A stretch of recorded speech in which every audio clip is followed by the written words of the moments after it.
আল্লাহর নবী বলেন, তিরমিজি শরীফের 2395 নম্বর হাদিস, মায়ান নবীকে প্রশ্ন করা হলো, পয়গম্বর মাল ঈমান, ও পয়গম্বর ঈমান কি জিনিস? আল্লাহর নবী বললেন, নিদা সাররাতকা হাসানাতুকা ওয়া সাআতকা সাইয়্যাতুকা ফা আনতা মুমিন। আল্লাহর নবী বলে, উম্মত নামাজ পড়বা, অন্তরে তোমার খুশি লাগবে, আলহামদুলিল্লাহ ঈশার নামাজটা জামাতে আদায় করছি, অন্তরে খুশি লাগবে।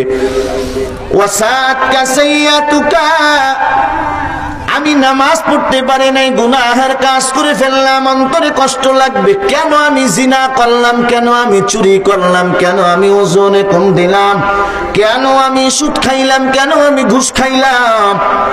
এই যে অন্তরে যদি কষ্ট লাগে, আল্লাহর নবী বলেন, ফা আনতা মুমিন, এটা হলো ইমানদারের পরিচয়। আল ঈমানু বাইনাল খাউফি ওয়ার রাজা, ভয় আর আশার মাঝখানে হলো ঈমান। আমাদের দেশাল ভাষায় বলে আশাই সংসার।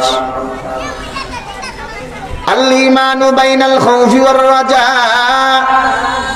ভয় আছে, অন্তরে খুশিও আছে, এটার নাম হলো ইমানদারের পরিচয়। নামাজ তুমি পড়ছো জামাতে, কিন্তু অন্তরে খুশি আসে নাই, গুনাহ করে ফেলছো, অন্তরে কষ্ট লাগে নাই, এটা ইমানদারের আলামত না।